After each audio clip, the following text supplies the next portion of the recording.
स्वागत है आप सभी का मेरे YouTube चैनल ज्ञानोलॉजी हिंदी पर। दोस्तों, आज हम बात करेंगे ड्रोन के बारे में। ड्रोन शब्द किसी के लिए नया नहीं है। आपने भी ड्रोन को उड़ते हुए ज़रूर देखा होगा, लेकिन क्या आप जानते हैं ड्रोन क्या है और कैसे काम करता है?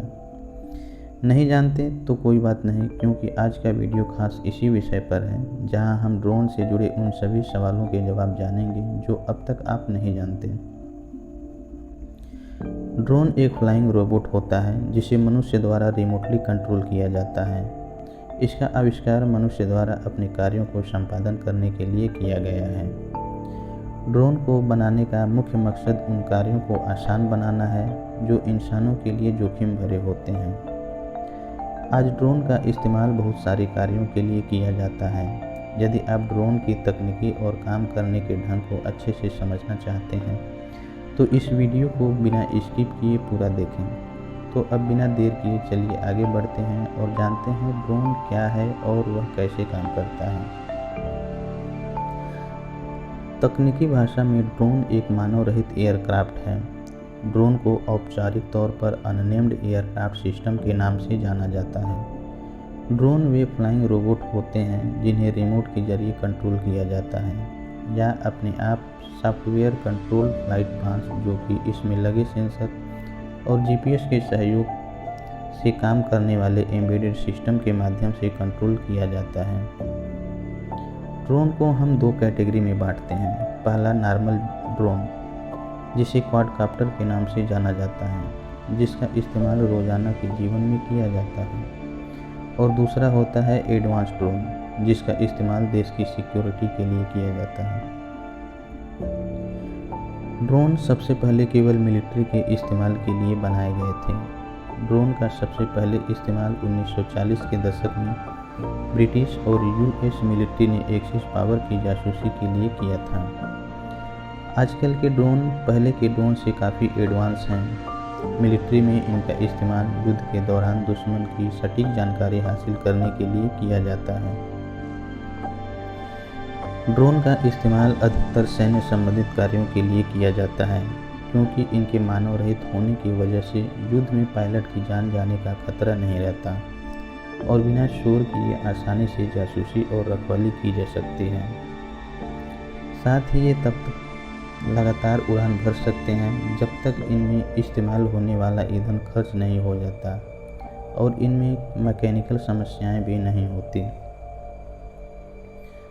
अब तो ड्रोन का इस्तेमाल सिविलियन भूमिकाओं में भी किया जाने लगा है, जैसे दुर्गम स्थानों में फंसे लोगों के सर्च और रेस्क्यू के लिए, यातायात और मौसम निगरानी के लिए, फोटोग्राफी के लिए, किसी कीमती वस्तु या जगह की निगरानी के लिए, फायर फाइटिंग के तौर पर, खेती से जुड़े कार्यों और होम डिलीवरी जैसी बिजनेस के लिए भी किया जाने लगा है।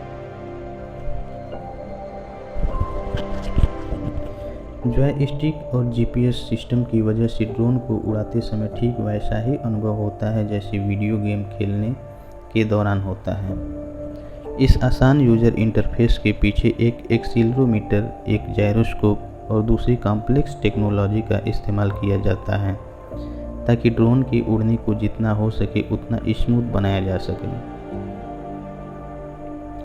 ड्रोन को रिमोटली कंट्रोल किया जा सकता है। अक्सर स्मार्टफोन और टैबलेट के माध्यम से इस वायरलेस कनेक्टिविटी के माध्यम से पायलट ड्रोन और इसके आसपास के एरिया पर किसी बच्चे की आंख की तरह नज़र रख सकता है। कुछ ऐप्स की मदद से इसके उड़ने का पथ सेट भी किया जा सकता है, जिसके बाद ये अपने आप प्री प्लान्ड तरीके से उड़ता है और इसके लिए जीपीएस का सहयोग जरूरी होता है। वायरलेस कनेक्टिविटी का दूसरा सबसे खास फीचर है रियल टाइम में बैटरी चार्ज ट्रैकिंग का, जो कि इसका सबसे महत्वपूर्ण फीचर है, क्योंकि वजन कम रखने के लिए ड्रोन में छोटी बैटरी का इस्तेमाल किया जाता है। ड्रोन को ऊपर की तरफ उड़ाने में सबसे मुख्य भूमिका रोटर्स की होती है। रोटर, जिसमें मोटर के साथ जुड़ा हुआ एक प्रोपेलर शामिल होता है। जैसे ही पायलट रोटर्स की गति बढ़ाता है, रोटर हवा के जरिए एक डाउनवर्ड फोर्स पैदा करते हैं, जो कि ड्रोन के ऊपर काम करने वाले ग्रेविटेशनल पुल से अधिक होता है और ड्रोन ऊपर की तरफ उठने लगता है। रोटर की गति घटाने पर ड्रोन नीचे की तरफ आने लगता है। जब रोटर से पैदा होने वाला डाउनवर्ड फोर्स ड्रोन के ग्रेविटेशनल पुल या वजन के बराबर होता है, तब ड्रोन बीच हवा में एक जगह स्थिर होकर मंडराने लगता है। कुछ ड्रोन पर इनबिल्ट कैमरा लगे होते हैं जो पायलट को यह देखने के लिए अनुमति देते हैं कि ड्रोन कहाँ उड़ रहा है, जिससे पायलट को ड्रोन पर नज़र गड़ाए रखने की ज़रूरत नहीं पड़ती। ड्रोन पर लगे कैमरा की मदद से उन जगहों तक पहुंचना आसान हो जाता है जो मानव के लिए जोखिम भरे होते हैं। ऐसे में इनका इस्तेमाल सर्च और रेस्क्यू ऑपरेशन में अधिक किया जाता है। ड्रोन को बनाने के लिए जिन इंजीनियरिंग मटेरियल का इस्तेमाल किया जाता है वह हाईली कॉम्प्लेक्स कंपोसाइट होते हैं। ये उड़ान के दौरान पैदा होने वाले वाइब्रेशन को एब्जॉर्ब कर लेते हैं, जो नॉइज को कम कर देता है। साथ ही ये मटेरियल काफ़ी हल्के भी होते हैं। पिछले कुछ सालों से ड्रोन का इस्तेमाल लाइव इवेंट को कैप्चर करने के लिए अधिक किया जा रहा है। इनका इस्तेमाल पॉलिटिशियन के भाषण, संगीत कार्यक्रम और खेलों में लाइव रिकॉर्डिंग के लिए अधिक किया जा रहा है। ड्रोन ऑडियंस को एक ऐसा दृश्य प्रदान कर सकते हैं जो किसी दूसरी टेक्नोलॉजी से प्राप्त करना संभव नहीं है। ड्रोन के आने के बाद ऐसे एरिया को एक्सप्लोर करना काफ़ी आसान हो गया है जो मनुष्यों के लिए काफ़ी खतरनाक होते हैं। उदाहरण के लिए जियोलॉजिस्ट धरती के अनोखे और ख़तरनाक हिस्सों पर पहुंचकर आसानी से अपनी जॉब कंप्लीट कर सकते हैं। कई बार बड़े ऑर्गेनाइजेशन जैसे नासा भी धरती के डेंजरस भागों का सर्वेक्षण करने के लिए सैटेलाइट फुटेज पर निर्भर रहता है। नए ड्रोन हाई परफॉर्मेंस कैमरा के साथ आते हैं जो उच्च क्वालिटी की फ़ोटो लेने और वीडियो शूट करने में सक्षम होते हैं। इन कैमरा के माध्यम से 4K वीडियो शूट किया जा सकता है, जिनका इस्तेमाल अधिकतर एरियल फोटोग्राफी के लिए या मूवी सीन को शूट करने के लिए किया जाता है। भारत में ड्रोन उड़ाने के लिए लाइसेंस की ज़रूरत होती है, ठीक वैसे ही जैसे कार ड्राइव करने के लिए ड्राइविंग लाइसेंस की ज़रूरत होती है। एक मानव रहित ड्रोन का पायलट बनने के लिए आपको ड्राइविंग लाइसेंस की तरह ही एक अननेम्ड एयरक्राफ्ट ऑपरेटर परमिट लेने की आवश्यकता होती है।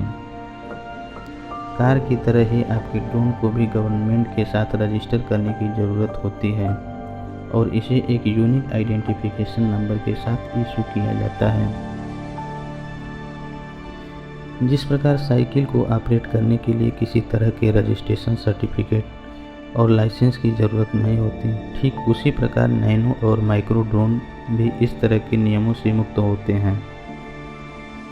एक ड्रोन को ऑपरेट करने के लिए ड्रोन रेगुलेशन द्वारा 3 जोन को स्पेसिफाई किया गया है: रेड जोन, येलो जोन और ग्रीन जोन।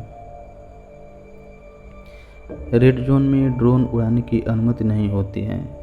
रेड जोन में airports, international borders, military installation इत्यादि के आसपास का एयर स्पेस शामिल होता है। साथ ही दिल्ली में पार्लियामेंट और राष्ट्रपति भवन के आसपास भी ड्रोन उड़ाने की अनुमति नहीं है। वहीं येलो जोन में ड्रोन उड़ाने के लिए एक फ्लाइट प्लान और एक एयर डिफेंस क्लियरेंस सर्टिफिकेट की फिलिंग की आवश्यकता होती है, जबकि ग्रीन जोन में आप कहीं भी ड्रोन उड़ा सकते हैं। यदि आपको मेरा यह वीडियो पसंद आया या कुछ नया सीखने को मिला तो कृपया इस वीडियो को लाइक, शेयर और ऐसे ही जानकारी प्राप्त करने के लिए चैनल को सब्सक्राइब ज़रूर करें। धन्यवाद।